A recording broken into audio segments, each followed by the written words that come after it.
موضوع ہے جسم کے عجائبات، اور اس موضوع کے تحت ہم جسم کے مختلف اعضاء کی کہانی ان کی زبانی سنیں گے، جو کہ ایک بہت ہی دلچسپ اور کہنا چاہیے کہ سننے والوں کے لیے ایک بہت ہی نئی چیز ہوگی۔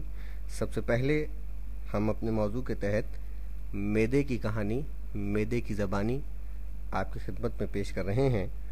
معدہ جو جسم انسانی کا ایک بہت ہی اہم ترین عضو ہے، اس کی کہانی، اس کی زبانی سنیے، جس کو کہتے ہیں غذا کا اسٹور۔ زیادہ تر لوگ اپنی غذا کو دانتوں سے پیسنے کے بجائے اسے جلدی جلدی نگلتے ہیں اور ساری ذمہ داری مجھ پر چھوڑ دیتے ہیں۔ اب اگر میں بھی اپنی ذمہ داری ہاتھوں پر چھوڑ دوں تو یہ غذا آپ کی زندگی کے لیے خطرہ بن سکتی ہے۔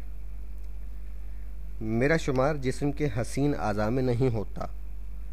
باہر سے میرا رنگ گلابی ہے، اندرونی حصہ ویلویٹ یا تولیے کی طرح ہے۔ میں آپ کی پسلیوں کے نچلے حصے میں رہتے ہوئے آپ کے لیے ایسی خدمات انجام دیتا ہوں جن سے آپ کی زندگی خوشگوار ہو جاتی ہے۔ جب میں خالی ہوتا ہوں تو ہوا نکلے ہوئے غبارے کی طرح ہو جاتا ہوں، اور آپ اپنے پیٹ پر ہاتھ پھیر کر مجھے محسوس کر سکتے ہیں۔ اس وقت میں انگریزی کے حرف جے کی طرح نظر آتا ہوں۔ میں ایک وقت میں تقریباً آدھا گیلن غذائی مواد کو اپنے اندر اسٹور رکھنے کی صلاحیت رکھتا ہوں۔ لوگ اپنے دوسرے اعضاء کے بارے میں اتنے متفکر نہیں جتنا کہ وہ اپنے معدے کے بارے میں پریشان رہتے ہیں۔ وہ معدے کو سب سے زیادہ اہمیت دیتے ہیں، شاید اس لیے کہ کھانے پینے کے چکر میں معدے سے دن رات ہی میں ان کا واسطہ پڑتا رہتا ہے۔ میری وجہ سے آپ سب کو بڑی آسانی رہتی ہے کہ میں آپ کی غذا کے اسٹور کا کام کرتا ہوں۔ اگر مجھ میں زندگی کا ایندھن اسٹور کرنے کی صلاحیت نہ ہو تو آپ کو دن میں 3 مرتبہ کھانا کھانے کے بجائے کم از کم 6 مرتبہ کھانا کھانے کی ضرورت پیش آئے۔ دوسروں کی طرح آپ بھی یہ سمجھتے ہوں گے کہ آپ کے کھانے میں یعنی آپ کا معدہ ہضم کرتا ہے، تو جناب حقیقت یہ ہے کہ یہ خدمات آپ کی آنتیں انجام دیتی ہیں۔ میں تو غذائی اجزاء کو قابل ہضم بنانے کا ذمہ دار ہوں۔ آپ کے طرح طرح کے کھانوں کو قابل ہضم بنانا کوئی آسان کام نہیں۔ گوشت، چربی، انڈے، گھی، روٹی، نان، پراٹھے، پھل اور سبزیاں، دنیا کی کون سی چیز ہے جو انسانی دانتوں سے محفوظ ہو؟ زیادہ تر لوگ اپنی غذا کو دانتوں سے پیسنے کے بجائے اسے جلدی جلدی نگلتے ہیں اور ساری ذمہ داری مجھ پر چھوڑ دیتے ہیں۔ اب اگر میں بھی اپنی ذمہ داری آنتوں پر چھوڑ دوں تو وہ غذا جو آپ کو زندہ رہنے کی قوت فراہم کرتی ہے آپ کے لیے بہت بڑا مسئلہ بن سکتی ہے۔ آپ کی غذا کو قابل ہضم بنانے کے لیے قدرت نے مجھے ضروری صلاحیتوں سے مالا مال کر رکھا ہے۔ آئیے میں ذرا اندر سے اپنا معائنہ کراؤں۔ میری اندرونی سطح، جیسا کہ میں نے آپ کو بتایا تھا، تولیے کی مانند ہوتی ہے۔ اس سطح میں قدرت نے کم و بیش 3,50,00,000 ننھے منھے غدود پیدا کیے ہیں۔ یہ غدود روزانہ تقریباً 1 گیلن ایسی رطوبتیں پیدا کرتے ہیں جن کی عدم موجودگی میں آپ کے لیے غذا کو ہضم کرنا تقریباً ناممکن ہے۔ یہ رطوبتیں زیادہ تر ہائیڈروکلورک ایسڈ ہوتی ہیں۔ یہ تیزابی مادہ میرے اندر ایک اور ضروری چیز پیدا کرنے کا سبب بنتا ہے۔ یہ رطوبت انزائم ہوتی ہے، اسے پیپسین کہا جاتا ہے، اور اس کا کام پروٹین، گوشت کو قابل ہضم بنانا ہے۔ اس کے بغیر جو گوشت آپ کھاتے ہیں وہ قوت حیات کے بجائے مشکلات پیدا کر سکتا ہے۔ میرے غدود اس کے علاوہ دوسرے انزائمز بھی تیار کرتے ہیں۔ ان میں سے ایک انزائم دودھ کو جماتا ہے اور اسے دہی میں تبدیل کر کے قابل ہضم بناتا ہے۔ عام طور پر لوگ سمجھتے ہیں کہ وہ جو کچھ کھاتے ہیں وہ ساتھ ساتھ ہضم ہونا شروع ہو جاتا ہے۔ جناب یہ کام اتنا آسان نہیں جیسا کہ آپ تصور کرتے ہیں۔ آپ شادی کی دعوت میں کھانا کھاتے ہیں، پہلے بریانی کی پلیٹ غذا کی نالی کے ذریعے نوالا نوالا ہو کر میرے اندر پہنچتی ہے۔ چاول اور چبائی ہوئی بوٹیوں کی ایک تہہ میری سطح پر پھیل جاتی ہے، پھر نان اور قورمے کا نمبر آتا ہے۔ یہ غذا میری سطح پر دوسری تہہ بناتی ہے۔ اسی طرح کسٹرڈ، کھیر یا حلوہ غذا کی نالی سے تھوڑا تھوڑا اندر آتا ہے اور میری سطح پر پھیلتا چلا جاتا ہے۔ اب میں سب سے پہلے چاول اور چبائی ہوئی بوٹیوں والی تہہ پر کام شروع کرتا ہوں، پھر روٹی کے نوالوں اور قورمے کا نمبر آتا ہے، اس کے بعد کھیر یا حلوے کا۔ میری تولیے جیسی اندرونی سطح بل کھانا، سکڑنا اور پھیلنا شروع کرتی ہے، اور اس کی اوپر سے نیچے کی طرف لہروں جیسی حرکت ساری غذا کو ہاضمے میں مدد دینے والی رطوبتوں کے ساتھ اچھی طرح مکس کر دیتی ہے۔ ہاضمے کی یہ رطوبتیں تیزابی اثرات رکھتی ہیں، اور یہ تیزابی مادے بہت جلد سارے کھانے کو پیسٹ یا لئی کی شکل میں تبدیل کر دیتے ہیں۔ یہ پیسٹ خاصا گاڑھا ہوتا ہے۔ میں اس گاڑھے پیسٹ کو دھیرے دھیرے اپنے قریب ہی موجود پائلورک والو کی طرف بھیج دیتا ہوں۔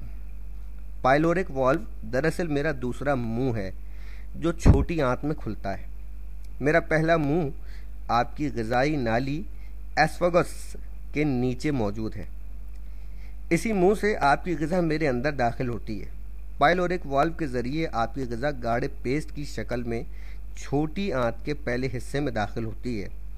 چھوٹی آنت کے اس حصے کو ڈیوڈینم کہا جاتا ہے۔ یہ حصہ تقریباً 1 فٹ لمبا ہوتا ہے۔ جناب، یہ بڑی خطرناک جگہ ہے۔ ہاضمے میں مدد دینے والے تیزابی مادے زیادہ تعداد میں اس جگہ زیادہ دیر موجود رہیں تو چھوٹی آنت کے اندرونی دیوار میں سوراخ کر سکتے ہیں۔ اسی وجہ سے اس جگہ السر کی شکایت عام ہے۔ آپ کی خوش قسمتی ہے کہ میں غذائی اجزاء کو تھوڑا تھوڑا کر کے چھوٹی آنت میں داخل کرتا ہوں۔ یہ تعداد اتنی ہی ہوتی ہے جتنی تعداد کو چھوٹی آنت میں موجود نمکیات تیزابی اثرات سے پاک رکھ سکیں۔ مجھ سے چھوٹی آنت میں پہنچنے والی غذا میں تیزابی مادے موجود ہوتے ہیں۔ چھوٹی آنت ان تیزابی مادوں کو اپنے نمکیات یعنی الکلائن کے ذریعے بے ضرر بنا دیتی ہے۔ کون سی غذا کتنی دیر میں قابل ہضم ہوتی ہے؟ یہ ایک بہت اہم سوال ہے۔ تو آئیے میں آپ کو بتاتا ہوں کہ کون سی غذا کتنی دیر میں ہضم ہو جاتی ہے۔ تو جناب، ابلے ہوئے آلو چند منٹوں میں پیسٹ بن جاتے ہیں۔ گوشت میں ذرا دیر لگتی ہے۔ پتے والی سبزیاں اس سے بھی دیر میں پیسٹ بنتی ہیں۔